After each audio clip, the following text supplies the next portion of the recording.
প্রত্যেকটা সেক্টরে অনেক রাজনৈতিক দলের নেতাকর্মী অস্ত্র হাতে ঘোষণা দিয়ে চাঁদাবাজি করছে। এক ধরনের রাজনৈতিক প্রচেষ্টাও আছে দেশের পরিস্থিতি খারাপ করার জন্য। জুলাই গণঅভ্যুত্থানের পরে আমরা দেখেছি যে প্রত্যেকটা সেক্টরে আমরা তো দেখেছি যে চাঁদাবাজি হচ্ছে। চাঁদাবাজি আবার নতুন করে দেখা গেছে শুধু আগের যারা কালেকশন করতো তাদের জায়গায় নতুন মানুষজন চলে এসেছে এবং তাদের পেছনে রাজনৈতিক ইন্ধনও আছে। সরকারের কাছে এই তথ্যগুলো আসে যে কে কিভাবে কোথায় কী করছে। তবে আমাদের আহ্বান থাকবে রাজনৈতিক কিংবা সামাজিক যারাই আছে নেতৃবৃন্দ, চাঁদাবাজিকে কোনোভাবে যেন প্রশ্রয় না দেওয়া হয়। কেউ কেউ অস্ত্র হাতে, অনেক রাজনৈতিক দলের নেতাকর্মী অস্ত্র হাতে ঘোষণা দিয়ে চাঁদাবাজি করছে। এগুলো আসলে অ্যানার্কি তৈরি করে এবং এটা বাকিদেরকেও ইন্সপায়ার করে এই ধরনের কাজ করার জন্য। তো আমরা যদি রাজনৈতিক জায়গা থেকে এই জিনিসগুলো ঘটে, সেক্ষেত্রে সরকারের জন্য আসলে আইন শৃঙ্খলা পরিস্থিতি কন্ট্রোল করা টাফ। এক ধরনের রাজনৈতিক প্রচেষ্টাও আছে দেশের পরিস্থিতি খারাপ করার জন্য।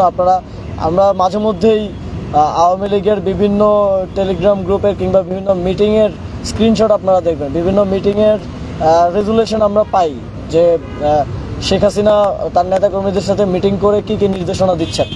যদিও অধিকাংশই দেশের বাইরে, তারপরেও নির্দেশনাগুলো এরকম যে সরকারকে উৎখাত করতে হবে, দেশের পরিস্থিতি খারাপ করতে হবে, মানুষকে বোঝাতে হবে যে শেখ হাসিনাই ভালো ছিল।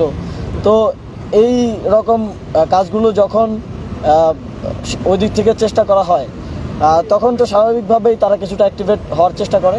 তবে অপারেশন ডেভিল হান্টের পরে ডেভিল হান্টের মাধ্যমে আমরা তাদের এই প্রচেষ্টাকে ব্যর্থ করা হয়েছে এবং এই ডিএমপির মধ্যে 1600+ অ্যারেস্ট হয়েছে। তো আমরা এটাও স্পষ্টভাবে বলে দিতে চাই, দেশের পরিস্থিতিকে বিঘ্নিত করার জন্য, দেশের এইরকম একটা ক্রান্তিলগ্নে, এরকম একটা ট্রানজিশন পিরিয়ডে জনগণের নিরাপত্তা বিঘ্নিত করার জন্য যদি কেউ চেষ্টা করে, সেটা রাজনৈতিক হোক কিংবা নিতান্তই চাঁদাবাজি ছিনতাইয়ের মতো ঘটনা হোক, সেটা কোনোভাবেই বরদাস্ত করা হবে না।